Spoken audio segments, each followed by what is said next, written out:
So let's start off by saying this is the athlete's guide for the gut check, and we're glad to have you tonight. All right, so we're starting to get a few more people coming in through the weight room. So let's go ahead and get started. Is there anybody who has done this race before? I know often we get we get a few that have done it before, and then we get a whole bunch of new people that want to try something different. So if you are if you're someone that has raced with us before, thank you very much. Some of you, actually, we had a race last weekend. It's called the Wellfleet Sprint, and we had some people that had been racing the gut check way back when it was a triathlon and duathlon. So the gut check started in 2014 as a triathlon and a duathlon, and then we changed it, the format, in 2019. Is that right? This will be the third year, right? Yeah, Third 2019, 21, 22. Yeah, so that was it. So we've had some that have raced since we were our original format, but this is a lot more fun. I think that you guys are going to love this. Now, if anyone wants to show their face, we'd love to see smiley faces. So please keep yourself muted, but if you want to show your video, by all means, please do so. There's also, oh, thank you. That's so much nicer for us to be able to see you guys as we're talking. Thank you. There's also the chat. So if you have any questions, throw them in, throw the questions in the chat. And then as we kind of go through some other things, when we get kind of towards the end, we'll answer any questions that might not have already been answered. And then that usually spurs a few other questions. So that's no problem, but we'll save those to the end. So just throw them in chat so you don't forget. For new Zoom users or newer Zoom users, you'll probably see a chat button. For most of you, it'll be at the bottom of your screen, but it depends on what kind of device you're looking at.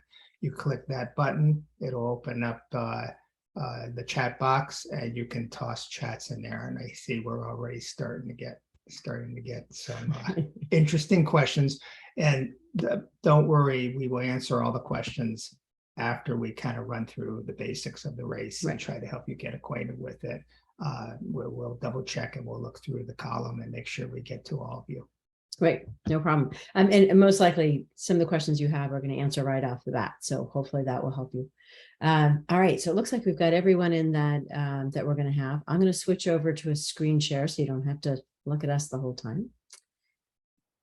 There we go. All right. So as you know, whoops, you don't want to do that. Let me go off a screen share for a second and figure out what I just did wrong.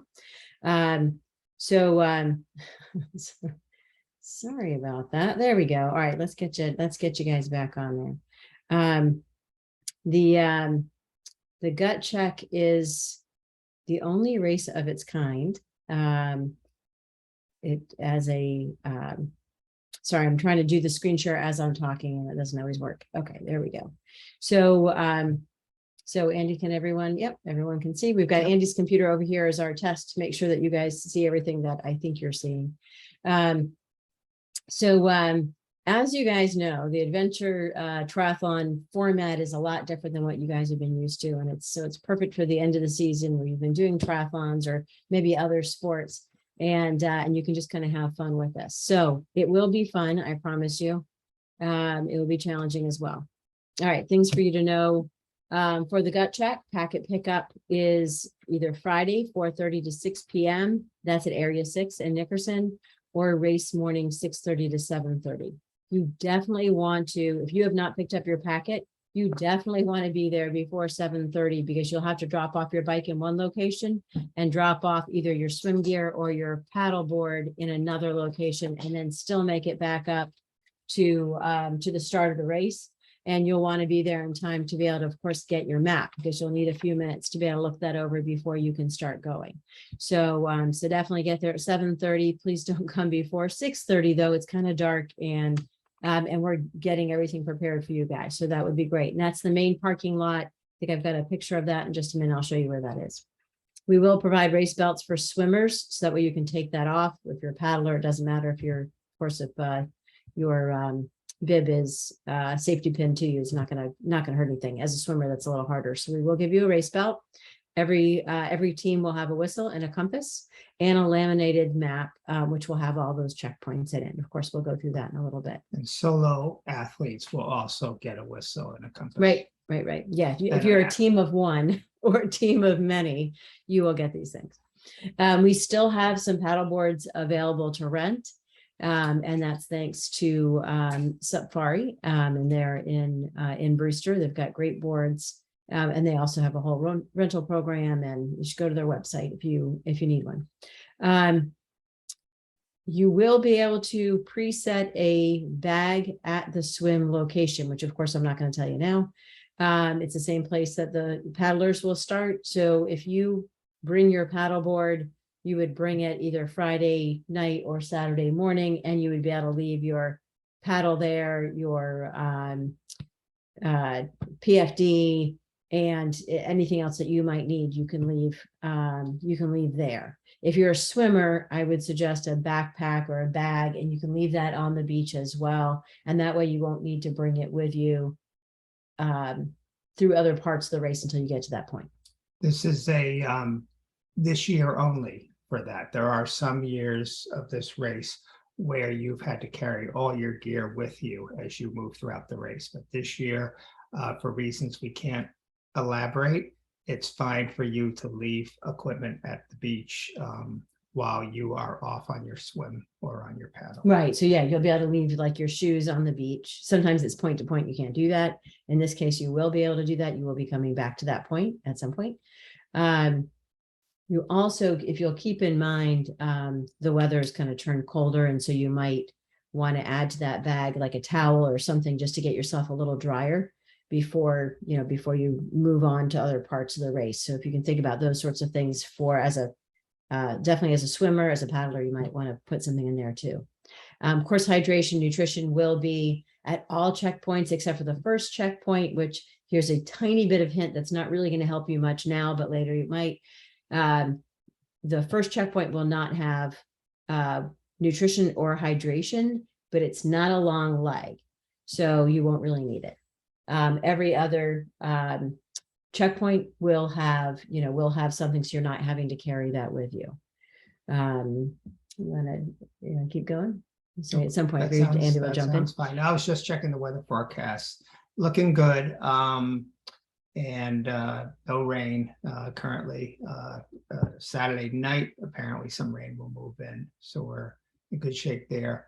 The ponds have been warm. We'll put a thermometer in there probably tomorrow or the next day, and we'll let you know what that is. But it's almost always approximately 70.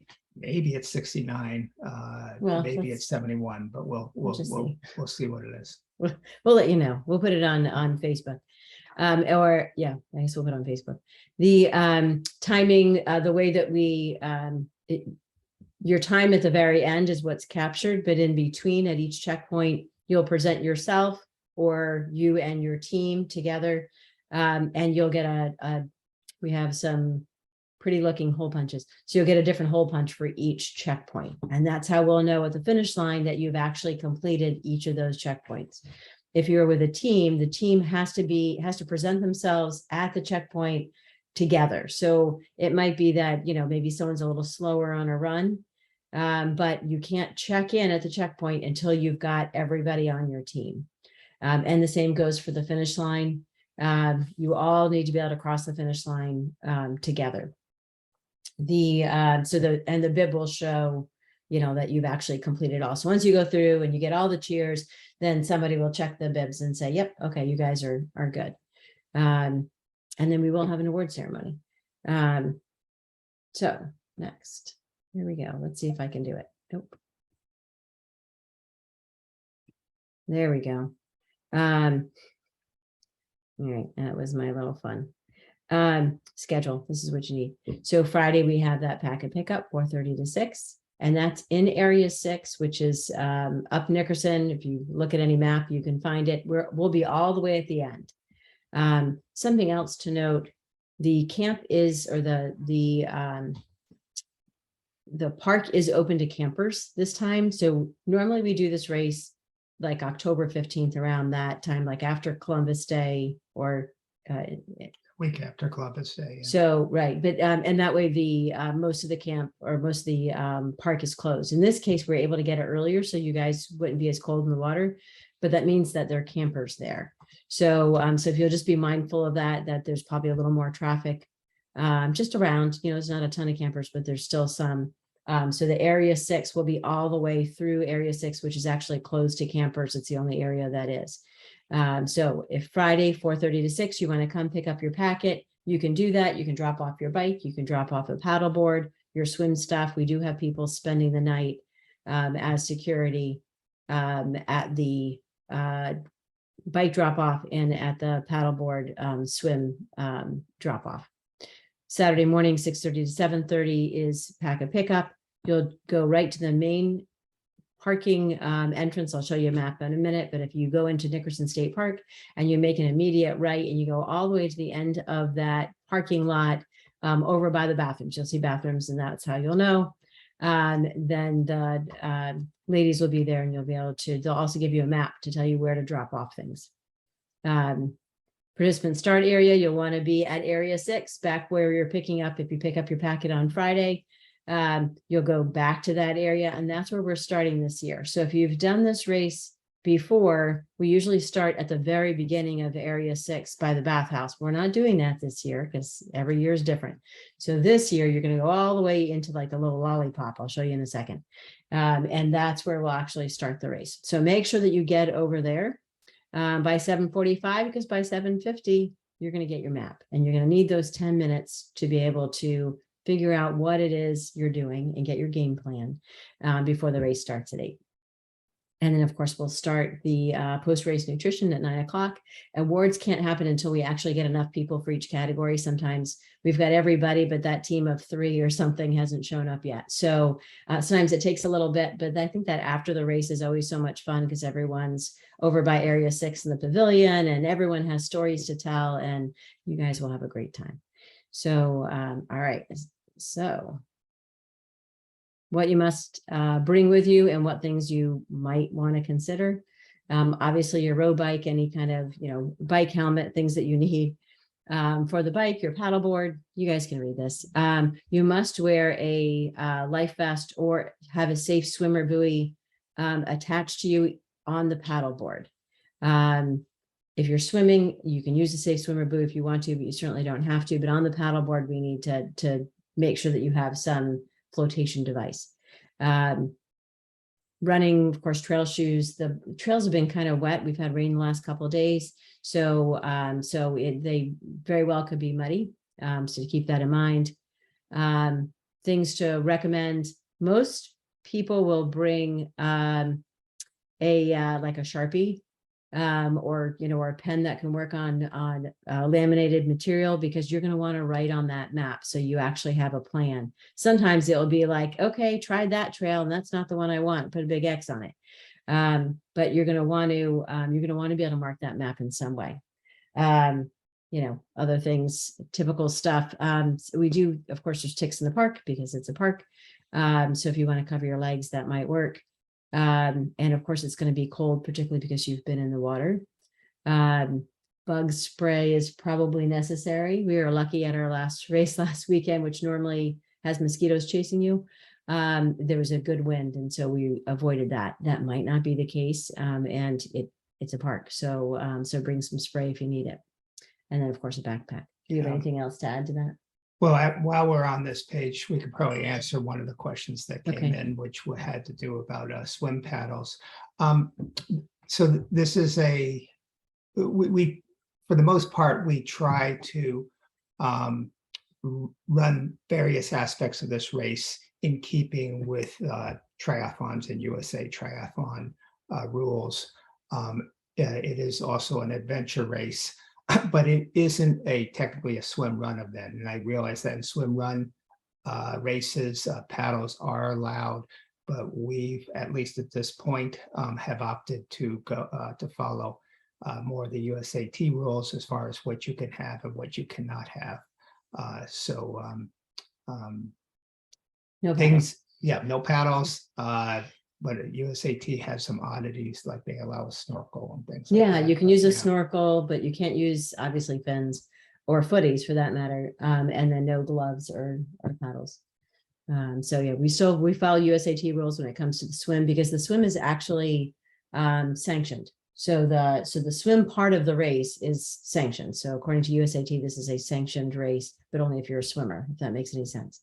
Someday they'll catch up with the rest of us and they'll allow some other odd situations, but right now it's, you have to swim, paddling doesn't count.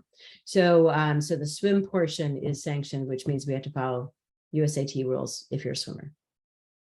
All right, I'll keep doing that. You guys ready? All right, so I think that I've beaten this dead horse. You know when packet pickup is. But where? I was telling you that I was going to show you a map. So this is Main Street or 6A, running along here along the top. If you come into Nickerson State Park, this is the entrance right there. I think I could have made this map bigger, huh? Right, I mean, as soon as you pull in, you see the little guardhouse, and to the right is the parking lot. That's where you're going. So if Saturday morning, that's where you're going Saturday morning.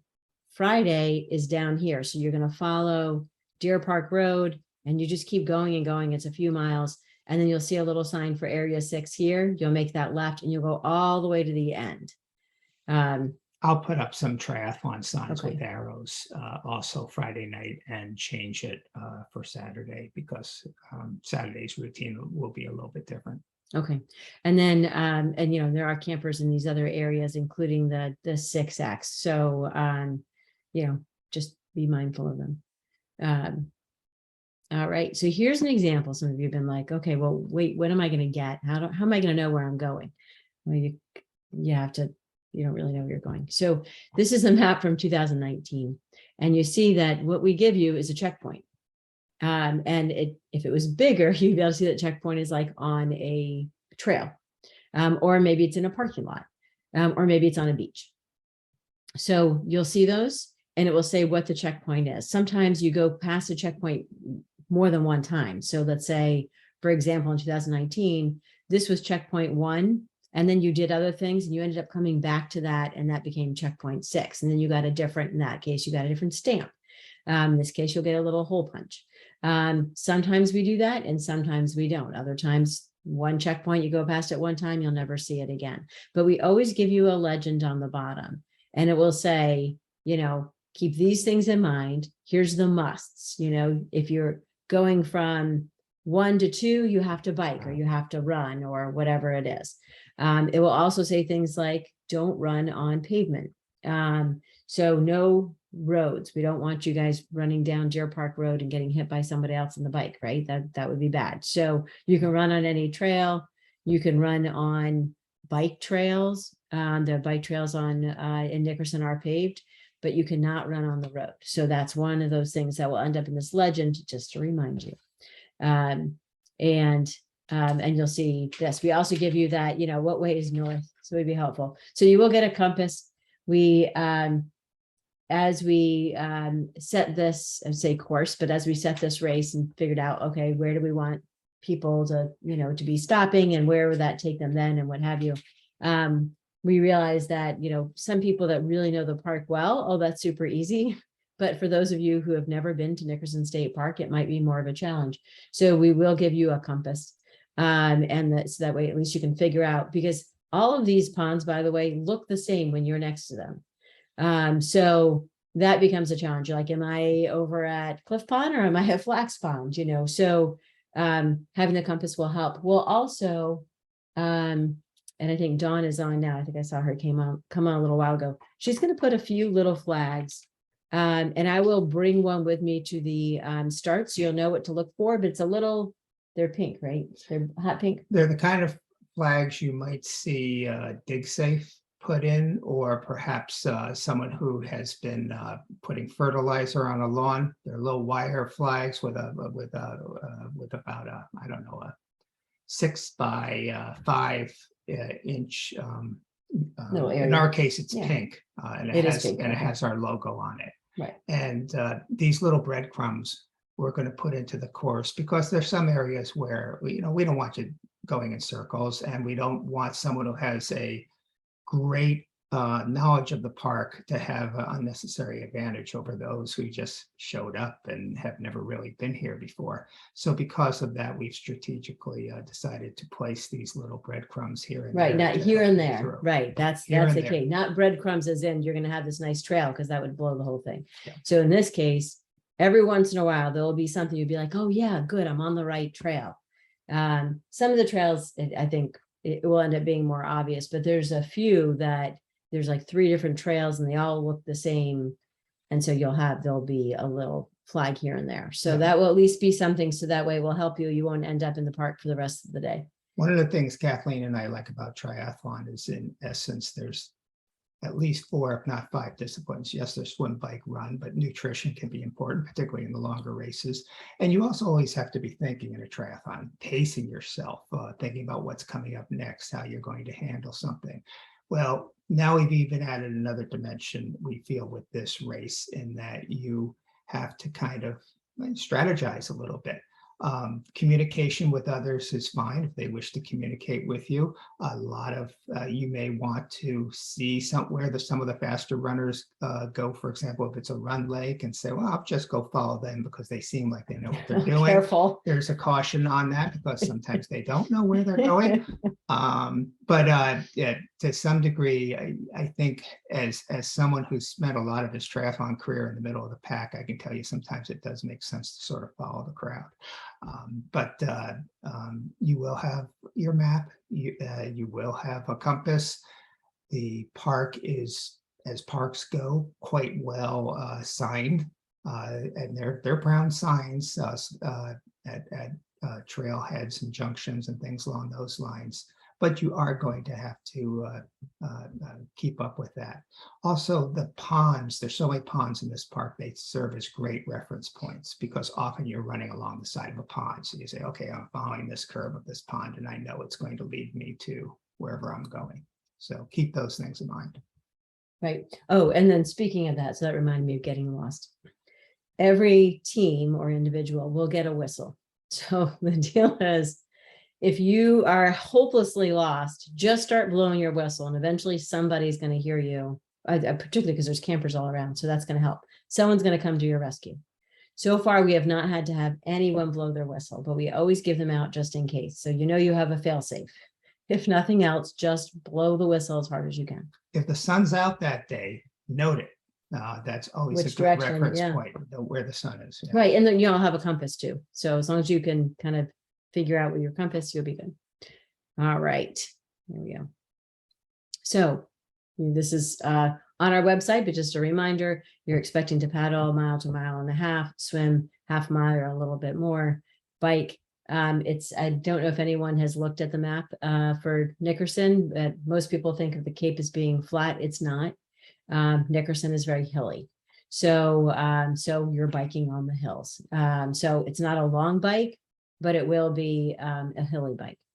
And then you're running, our trails on Nickerson are technical. There's no way around it. I can't think of a trail besides the bike trail that is not a technical run. So there's roots and rocks, and you always have to watch where you're going. Sometimes watch overhead because there might be a tree that's, kind of like leaning down. So it will definitely be an adventure through the run trails. But we're not going to expect you to go anywhere that we wouldn't ourselves. Yeah. Those of you who have done our SOS Cape Cod, it is the running is more, you have to be more careful.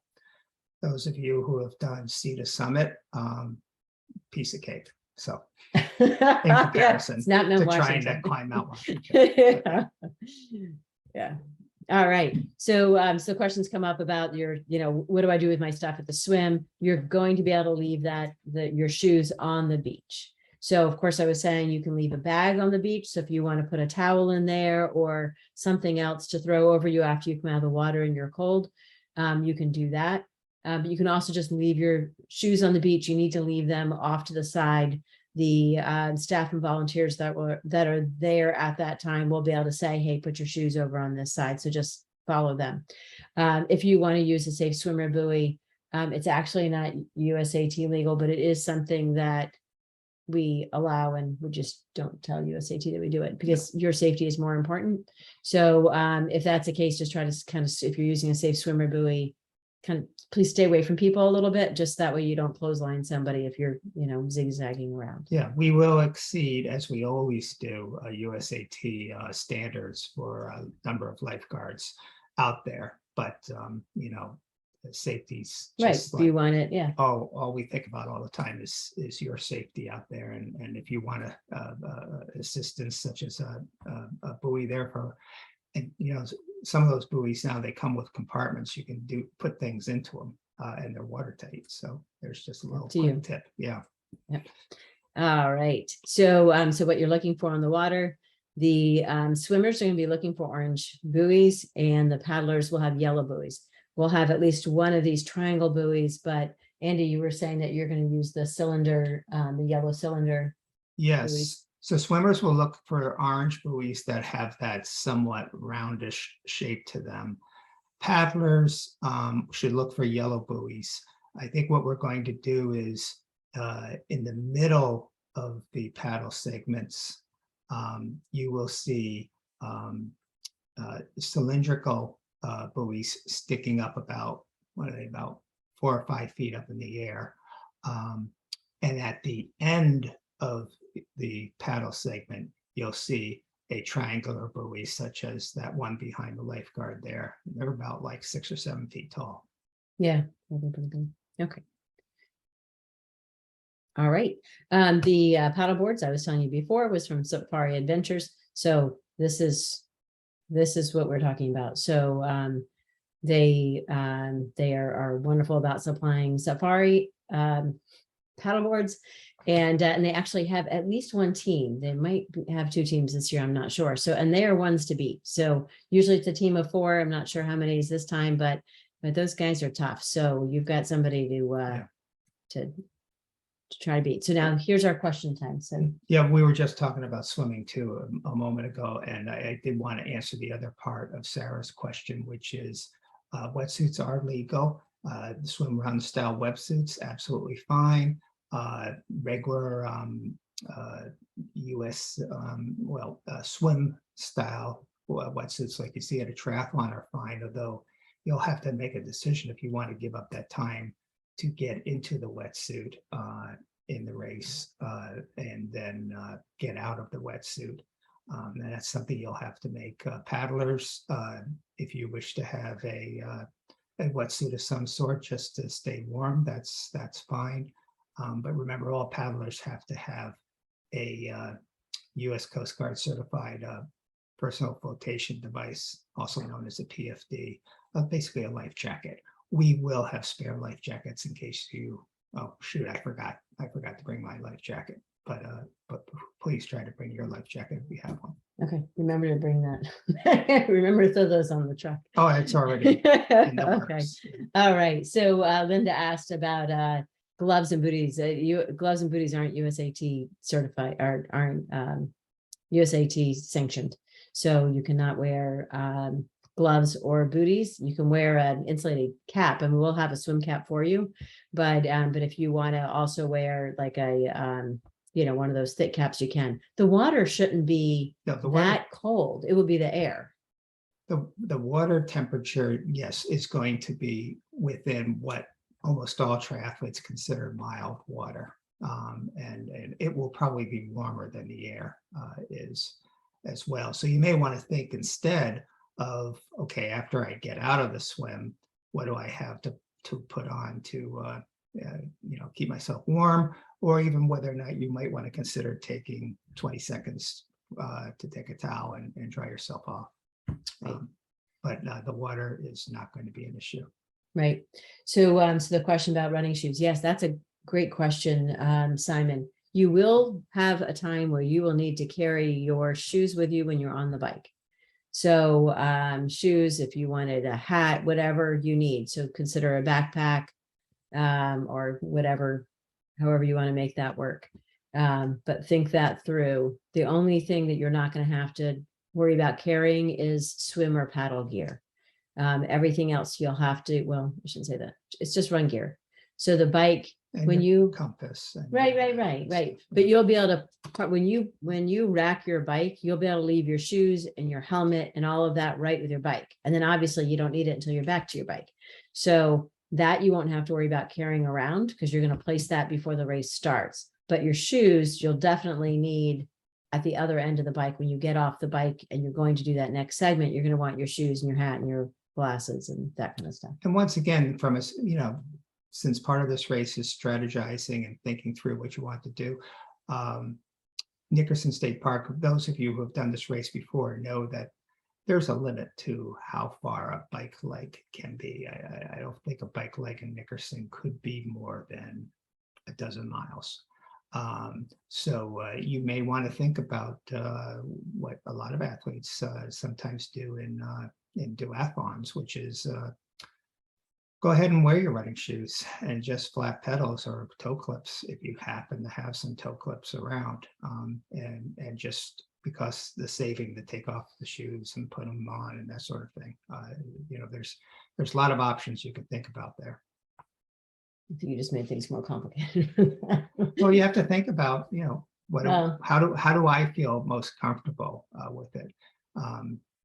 So as you decide what you're going to do, and we will have some people out there in mountain bikes and cyclocross bikes and gravel bikes, and so they all won't have road pedals on their bikes. Right. Although it would be nice going up hills. Bob, you're right. We had said, I think in this presentation, I had said you don't need the swim buoys. And I didn't realize we still had that on the website. You don't need a safe swimmer buoy if you're swimming. If the only time that I put safe swimmer buoy in there is if you don't have a PFD, let's say you're bringing your own paddleboard and you don't have a PFD and you have a safe swimmer buoy, as long as it's something that floats, that if you were to fall off your board, then you have something to grab onto. But otherwise, if you're swimming, same way in a triathlon, you don't normally have that. You can use a safe swimmer buoy if you choose. And then this race and past Gut Check Adventures, you had to carry your shoes with you because you were going to need them on the other end of the pond. In this case, and I'm giving a little bit away, so take the hint, you are not going to need your shoes until you get back to where you started. So you won't need the safe swimmer buoy to carry your shoes. If that makes sense. Right. I have to be careful how I tell you guys stuff so I don't give away anything. But I want you to be prepared. Spectators, Caroline, good question for spectators. I don't know what I can say now without giving anything away. Certainly the start and finish. Yeah, your spectators could come with you in the morning and go to the designated area where the race will start. And from there, they'll be able to see the start and the finish. But once again, we can't say how many other points that they may be able to see you during the event. It is not like a typical triathlon where you start the swim from one place, you come back at that same place, you start the bike from that same place, you come back to the same place, you start the run from the same place, you come back. So it's not quite like that. So I hope your spectator doesn't become bored, but we'll try to. Oh, speaking of that, I'm surprised that Lori's not like raising her hand all over the place. We always can use more volunteers.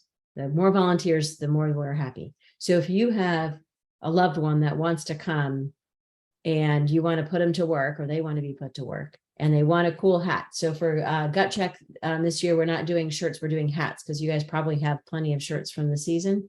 So, so you'll get a cool Gut Check hat.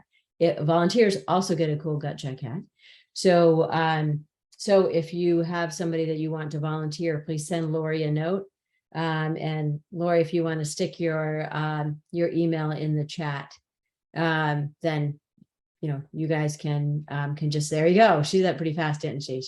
She always looking for more volunteers. Yeah, they get volunteers in addition to getting the swag and the apparel, get to munch away and even before you cross the finish line.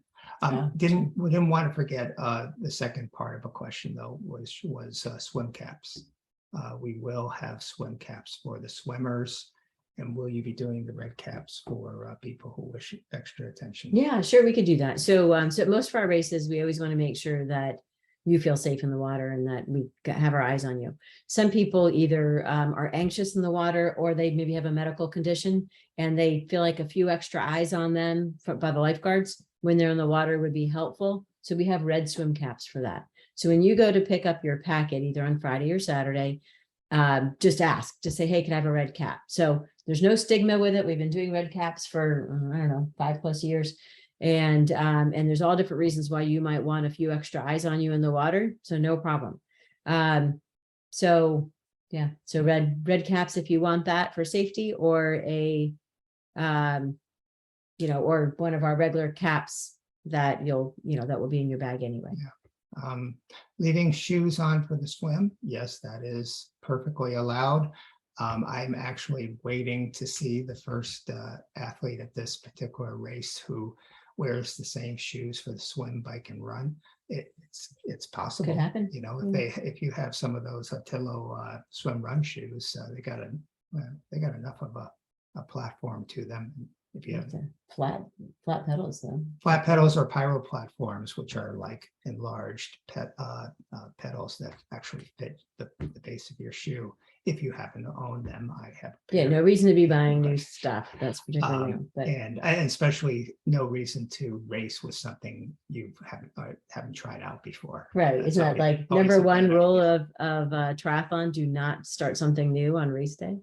But anyways, I'd love to see it. Or even if someone brought it with them, and then after they look at the map, they say, "Nah, I'm going to go back to the old-fashioned way that I do all my racing." Right. Yeah. You know what? They're bringing that up. The as far as like looking at the map, you can always like bring whatever you feel like you need, and then before the race starts, when I give you the map, you might go, "Oh, all right, no, I don't want those shoes. I'm going to take these shoes instead." That's fine. That's no problem. You'll just leave your stuff there, and it will end up at the finish line. So I think we answered all questions. I think Lori was the last one. Anyone have any other questions? I think this is the fastest meeting we've ever done. That's not a bad Look thing. at that. That's pretty good. All right, we're going to get you guys like off. Maybe you get to eat dinner and everything. All right, so we talked about gloves and booties, which are not allowed. We talked about swim caps and volunteers and shoes. All of our races have a charity partner, but in this particular case, our charity partner is an important one to us, and one that we try to contribute as much as we possibly can to. It's the Dream Day Camp, which is a summer camp for seriously ill children and their families. And it is also in the same park where you're going to be visiting on Saturday, Nickerson State Park. They do amazing work all summer long. So we thank you for having registered for that. And we also ask you, please spread the word. It's not too late. The online registration closes at noon tomorrow. And registration will be allowed. Yeah, we can have, I think we still have, in the morning of the race. Right. And it's really to a good cause. If someone's in decent athletic ability, they could really enjoy themselves. And we still have paddle boards that can be rented if they're not a swimmer. So right. please. And thank you for those that you have the opportunity to donate. When you register, you can always donate more. And so for those of you that did, we greatly appreciate that. That goes right to Dream Day. Okay, so is there anything else? I think the shoe question came up again. Yes, you can. Yes, iPad Mini. You can leave your shoes at the beach. There will be a designated area for that. And so just please don't leave stuff all over the beach. Oh, USAT reminder there.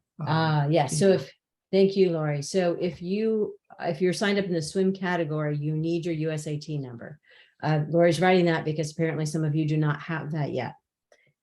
Nickerson doesn't always have great cell phone reception. And at this point, USAT only allows us to do those USAT numbers. Like when you're at the race, you have to do it online. You have to like log in, or you have to go in through a certain domain that they give us specifically for this race. And that goes into your USAT accounts, this whole thing.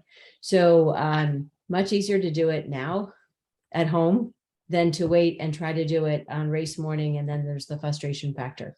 So 15 people, 16 people, sorry. Yes. Okay. So the 16 of you, please get your USAT numbers before. If you're having trouble with it, sometimes the USAT membership platform is buggy at best. And if you didn't spell your name exactly, like, sometimes you transpose letters or something like that, or your birth date is off by one day, it won't accept it. But to So- be clear, we're not suggesting you have to become an annual USAT. No, member. just that one day. The one day is it's $15. And because it's the swim part of this race is sanctioned, you have to have that if you're a swimmer. There's another point here, before I lose any of you, it would be wonderful. What if someone may find this to be just what they need?